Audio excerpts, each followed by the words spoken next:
And one. Hey friends. Hi friends. Welcome back to a new video, and it's actually a very exciting video because it's the mid-year freakout tag, mid-year book freakout tag, one of those ones. I've just got books absolutely everywhere, so just like don't mind me. But we're here and we are going to talk about some of the best books I've read this year, some disappointments, some surprises and all that good stuff, as well as the books that I would like to get to the latter half of the year. Hopefully you can hear me properly. I feel like I'm very far from the camera, but anyway. Hi, I'm Allie. How you going? Good. I'm glad you're happy. Let's get to these questions. I have my notes here and we're just gonna go from here. So actually wait, before I start, it's the 3rd of July right now and I have read 64 books, is that right? Yes, I've read 64 books, and so I've read around about 21,700 pages. My top 3 genres are literary, fantasy and historical, which is interesting, I think.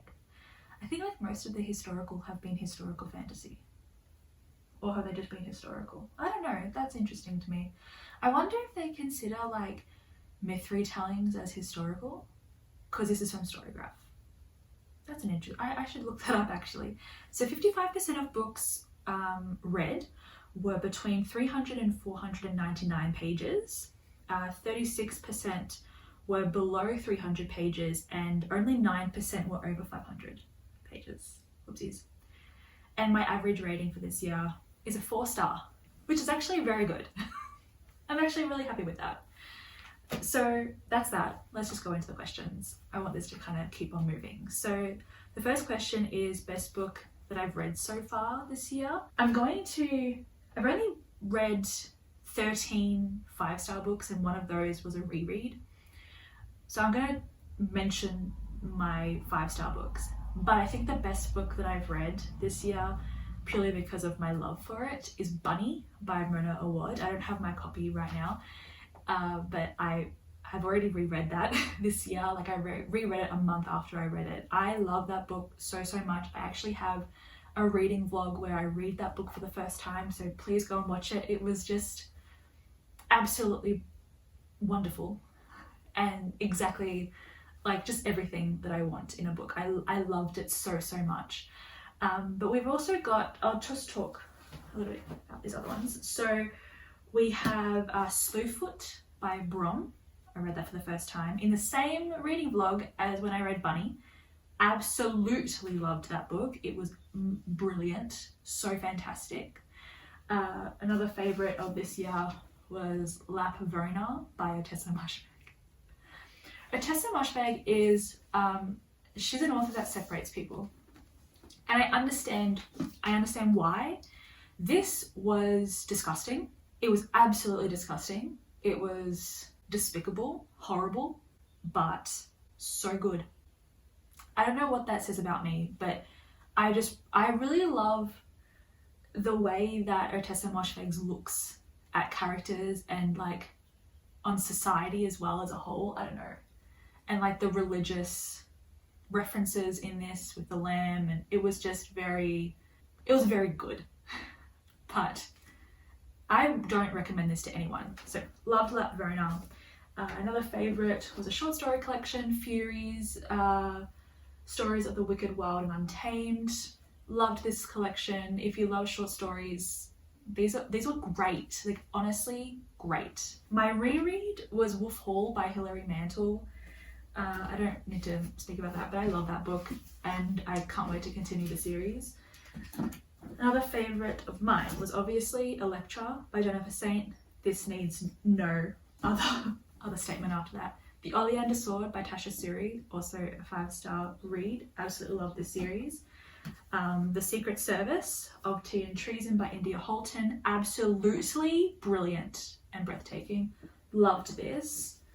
Obviously, Babel by R.F. Kuang, Time is a Mother by Ocean Vuong. Obviously, The Marriage Portrait by Maggie O'Farrell was a favourite of this year. That might be my second or third favourite of the year so far.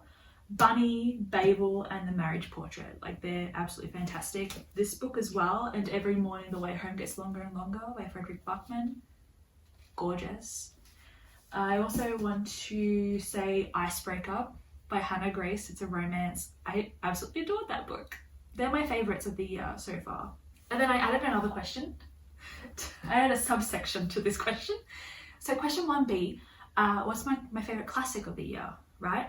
So I have to say The Return of the Native by Thomas Hardy. Again, I read this in a vlog. Go read it, go watch it, and go read it. I loved this. This was fantastic.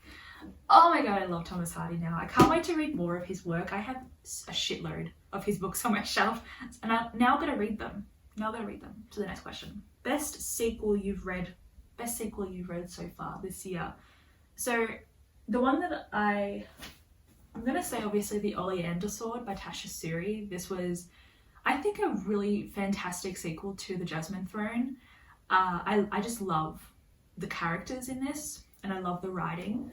But I'm also going to say one that I technically haven't finished yet. And it's not technically a sequel.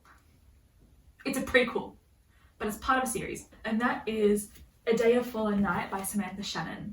I'm not even halfway through this right now, and this is brilliant, stunning, gorgeous, absolutely how epic fantasy should be written. I love this book so much, in the same way that I loved The Priory. I love this, but I can't, I haven't finished it yet. So officially I'm saying The Oleander Sword by Tasha Suri is the best sequel I've read so far this year. Okay. The next question is new release that I haven't read yet, but that I want to read it. That was a very convoluted way of asking that question, sorry. So I have a few. I just realised The Secret Service of Tea and Treason is also one of the best sequels I've read this year. I forgot this is the last book in a trilogy. Oh my god, how dare I. Anyway, next question is newest release that I want to read but I haven't yet, but I really, really want to. Allie Hazelwood's Love Theoretically. I love Allie Hazelwood. Her romance novels are just, I love them. The Love Hypothesis, I gave 5 stars, but I've said, and I'll say it again, you have to read The Love Hypothesis as though it's a fantasy novel, because that shit would never happen in real life. If it would, you would literally be in the dean's office because a PhD candidate and a professor, are you joking? A HR nightmare. Love on the Brain, awesome. I fucking love that. And so I'm very, very, very much looking forward to Love Theoretically. I'm also really looking forward to Clytemnestra by Costanza Casati. I read Electra by Jennifer Saint. Clytemnestra is a character in this. When I found out that this is a book that was coming out this year, immediately pre-ordered it. I am so excited to read this book, and I'm hoping to read it this week. We shall see. And I think another one that I want to read really, really soon is Yellowface by R.F. Kuang. I just don't have it yet. Haven't read it. I need to. Sometime soon. Next question. Biggest surprise of 2023. Okay, I'm gonna have to say first and foremost, The Marriage Portrait. Wasn't expecting to love this as much as I did. I don't know why.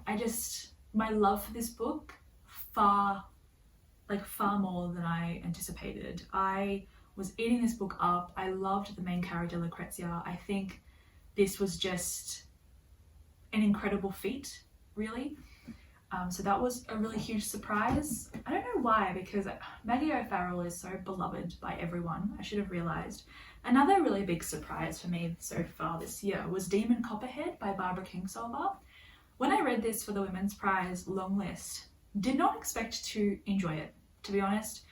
I love David Copperfield though, so I kind of went in at least expecting to enjoy the ride, because I loved, David Copperfield is my favourite Charles Dickens book.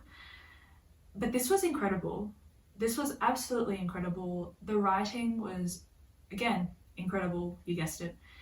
I just loved the way Barbara Kingsolver created this really wonderful narrative. Like, the story itself is not like new technically. If you've read David Copperfield, you know what happens in this. Like, it's a very true retelling.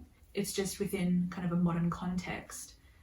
But even though it's a retelling, or like heavily influenced by David Copperfield, it feels new. Like, Barbara Kingsolver made it her own story, and I think that takes real talent. A very, very, very big surprise for me. I couldn't stop reading this. I was even listening to the audiobook if I had to drive somewhere. Like, I legitimately couldn't stop reading it. The last surprise, I think, was Cursed Bread by Sophie McIntosh. When I finished this book, I felt a bit icky. Like, when you finish Cursed Bread, you feel disgusting. You feel like you have to take a shower. That's just the vibe that you get in the aftermath of this. And nothing happens, really. This is all vibe, no plot. Nothing happens, but I couldn't put it down. I could not put it down. It was so immersive for me. I hated everyone, and I loved it. I loved the drama. It was just despicable. Absolutely. Oh my god. Great. Such a huge surprise. I love when books surprise you though. Next question. Most anticipated release for the second half of the year. Again, I have multiple. Okay, but I've kept it to like 4 or 5. 4, 5, I don't know. The first one in a couple weeks, Resonance Surge by Nalini Singh. If you know me, you know that I have been reading Nalini Singh for years and years and years and years. And this is book 7 in the Psy Changeling Trinity series, which is an offshoot of the Psy Changeling series. So I think technically this then also means that Resonance Surge is book like 22 in the Psy Changeling series. I love this series. I can never be like unbiased or objective about this series because I could read like 50 more books of just like the same characters. Like, if Nalini Singh wants just to write domestic goings on with these characters, I would eat that up. Like, I don't care. I don't care. I've been with these characters for so long that I eat every book up. Like, I will never not love a Psy Changeling novel. I'm so excited. I just can't wait to see what Nalini Singh does. It's technically a paranormal romance series, but I consider it fantasy because it's so complex. The political and like cultural and social context of this world. It's in the future. There are changelings, so like shifters, and there are humans, but then there are people called the Psy who are human but not. They have psychic abilities, and it's just wonderful. Okay, it's wonderful. I feel like I'm giving a lecture. It's wonderful. Okay, I love it so much. The next new release that I'm really looking forward to is Family Law? Yeah, Family Law by Elizabeth Acevedo. Again, I love Elizabeth Acevedo. I think this is her first adult release. Can't wait. Absolutely can't wait. Thornhedge by T. Kingfisher. I read Nettle and Bone by T. Kingfisher this year and loved it. I want to read more T. Kingfisher. I think I'm going to stay within like this like fantasy thing, like the fantasy genre for T. Kingfisher. I might eventually try a horror from them, but I don't know where to go, like where to begin with horror for T. Kingfisher. But yeah, very excited about Thornhenge. I can't not say Electo the Ninth by Tamsin Muir. The Lost Tomb series is one of my favorite sci-fi series of all time. I binge read them. Was it last year? I think it was last year. Obsessed. Absolutely obsessed. I then have one, oh yeah, this is a relatively new one that came on my radar. It's called The Vaster Wilds by Lauren Groff. Lauren Groff wrote Matrix that I really liked. And I also recently read a short story from her called Junket, which again was an enjoyable experience. So I'm looking forward to that new release actually, as well as Starling House by Alex E. Harrow. Love Alex E. Harrow. Cannot wait to see what she does in this next one. Next question. Favorite new author, debut or new to you? I'm just gonna say Mona Award because Bunny. So loved it. Incredible, amazing, wonderful, fantastic. Next question. Biggest disappointment of the year so far? Interesting question. What did I write here? Okay. I don't know where my copy went, but Funny You Should Ask by Alyssa Sussman. Did not like that. I liked it, but I didn't. It was very mediocre. It was like the whitest of bread.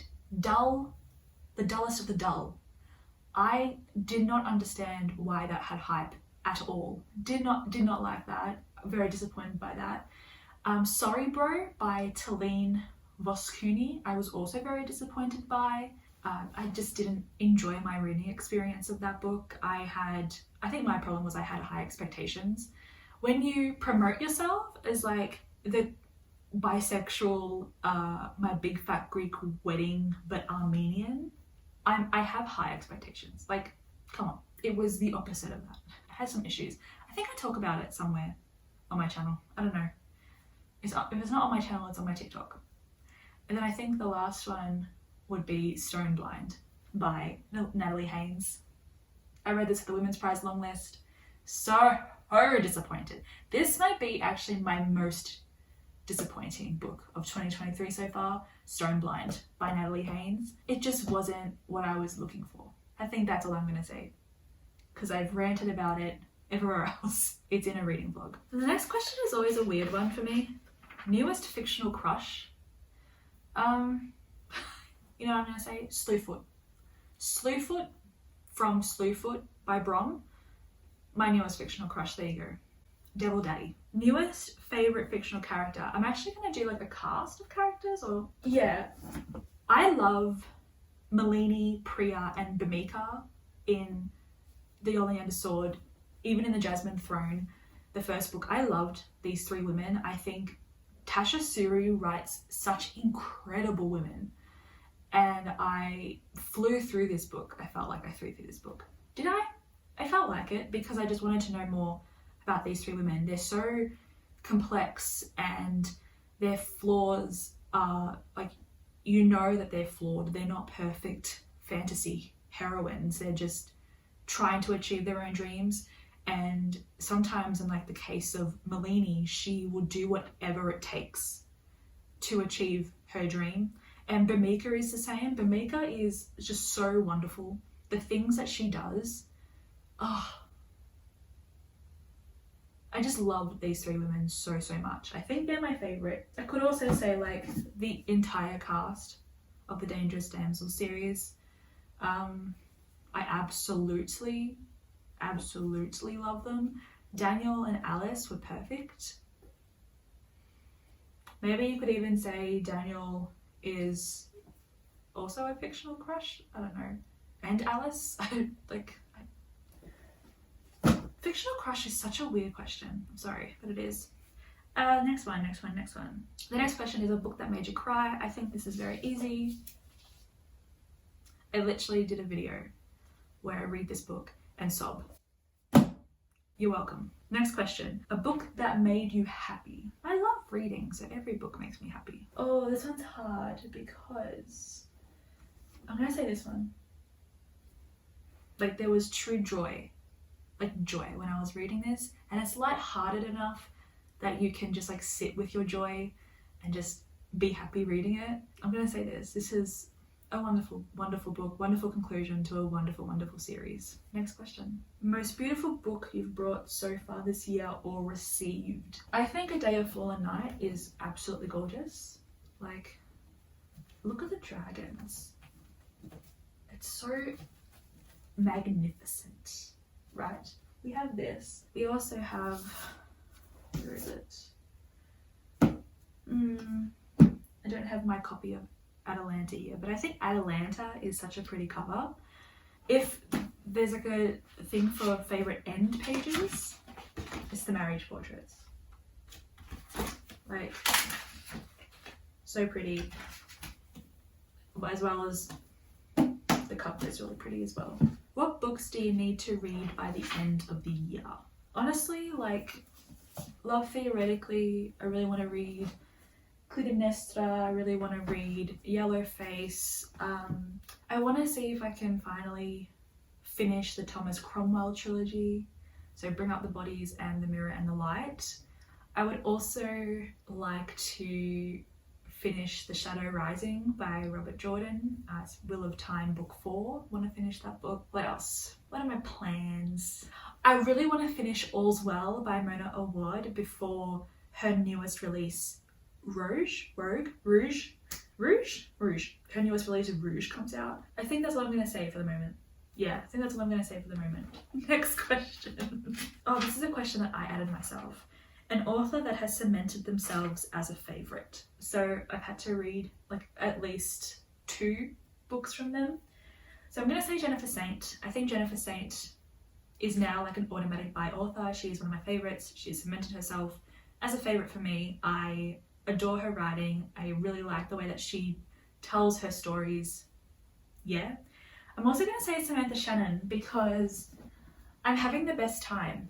I'm having the absolute best time reading A Day, a Fallen Night, and I loved The Priory, so I think she's becoming a favourite. Obviously, R.F. Kuang is definitely up there. I've read the Poppy War trilogy, I've read Babel, I really want to read Yellow Face. R.F. Kuang is one of the best, I think, one of the best writers that's currently writing. Ottessa Moshfegh is now a favourite author of all time. I read a few of her novels.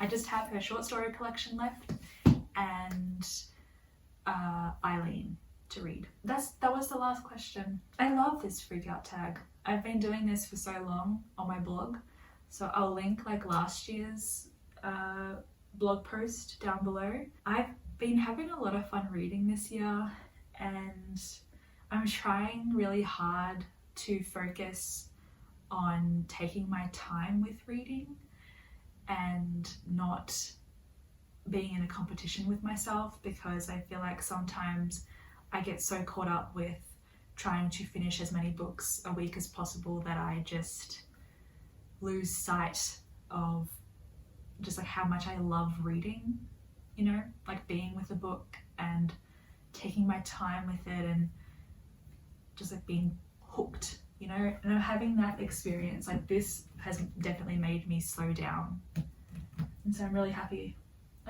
about reading this year. And I feel like the past couple of weeks I've been able to read, you know, like not having to stress about anything and just like reading. It's been really good.